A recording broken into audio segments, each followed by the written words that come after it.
Good morning বন্ধুরা, actually good afternoon. তো আজকে সকাল থেকে প্রচণ্ড দৌড়াদৌড়ি হচ্ছে, কারণ মাকে হসপিটালাইজ করতে বলেছেন ডাক্তার। তো হসপিটালে কথা বলে এসেছি, আরোগ্য নিকেতনে কথা বলে এসেছি, আর এখানে একটা স্বস্তি নার্সিংহোম ছিল, ওখানেও কথা বলে এসেছিলাম। তো ওখানে ডাক্তারবাবু নেই, দুজনেই হাজব্যান্ড ওয়াইফ দুজনেই বেড়াতে গেছে। তো আমার আরোগ্যটাই বেটার মনে হলো, তো আরোগ্যতেই কথা বলে এলাম। তো মাকে একটু পরে মাকে খেতে দিয়ে দিয়েছি, আমি আর মনি খাচ্ছি। তো এখানে আমি আর মলি ভাত খেতে বসেছি। কালকের মাছের ঝাল ছিল আর একটু আলু সেদ্ধ নিয়ে নিয়েছি, এই দিয়েই খাচ্ছি। মাকেও এই দিয়েই দিয়েছি, আর মাকে খালি একটু দেশি মুরগির ডিম সেদ্ধ দিয়েছি সাথে। আমি আর তুলি লাস্টে ফিরছিলাম অটো ধরে, তখন 7:15-20 হবে হয়তো। তারপর আবার টোটো ধরে এসেছি বাড়ি। তো গুড ইভিনিং বন্ধুরা, এইমাত্র এলাম, এখন বাজে 7:40।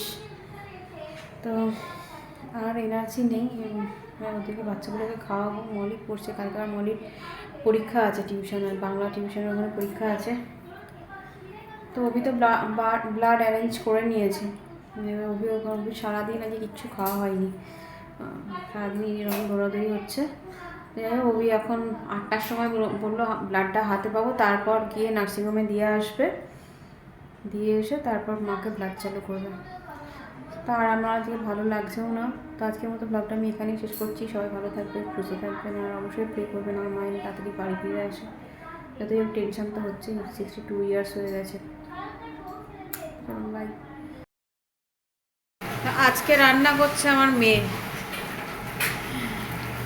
বললো যে মা আজকে তোমায় কিচ্ছু করতে হবে না, তুমি ঘরটারগুলো যা পরিষ্কার করা করো, কারণ ওরা খাবে, খেয়ে দিয়ে একটুখানি নোংরা হয় খাবার টাবার পরে, তো ওই জন্য ঘরটা মুছতে হয় রোজই সন্ধ্যেবেলা।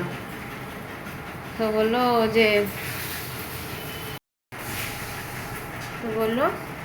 যে মা আমি ডিমের ঝোল করবো, ডিম সেদ্ধ নাকি ও আগেই বসিয়ে দিয়েছে।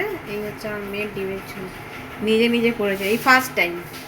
এরা কোনোদিন ও ডিমের ঝোল করেনি, আর আমাকে বলছে আমার হাতের রান্না কি খারাপ।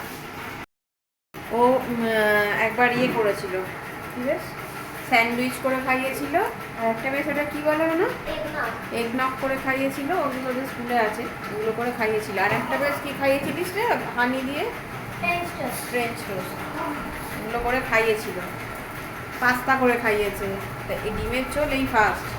একদিন ভাতও করেছিল, মানে আমার খুব শরীর খারাপ ছিল, ভাত করেছিল, রবি ছিল না সারাদিন। তা রবি এখন হসপিটাল থেকে ফিরলো, এখন 10টা বাজে, তখন ফিরলো। এখন রবি গেল গা ধুতে, চান টান করো না, খালি গাটা ধো, ব্লাডটা দিয়ে এলো। এত রাত্রিরে ব্লাড দেবে কিনে জানি না। ওরা তো ব্লাড রিপোর্ট, মানে ব্লাড গ্রুপটাই বার করলো, কম দেবে ইচ্ছা করে খানিকটা মনে হয় করলো, কারণ তাহলে হসপিটাল থেকেই ব্লাডটা নেওয়া যাবে। হসপিটালে ব্লাডের দাম 2000 টাকা বলছে, মানে ব্লাড দিতে একটা চার্জ প্লাস ব্লাডের দাম সমস্ত নিয়ে 2000 টাকা।